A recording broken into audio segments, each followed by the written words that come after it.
আল মুমিনু লা ইয়াফআলু আইয়ু শাইইন বিগাইরি সাবাব। কোনো মুমিন ব্যক্তি, কোনো মুসলমান কারণ ছাড়া, কোনো রিজন ছাড়া কোনো কিছুই করে না।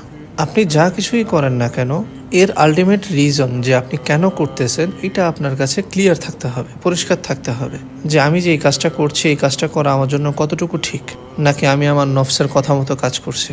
কারণ নফসকে সবসময় কন্ট্রোলে রাখতে হয়।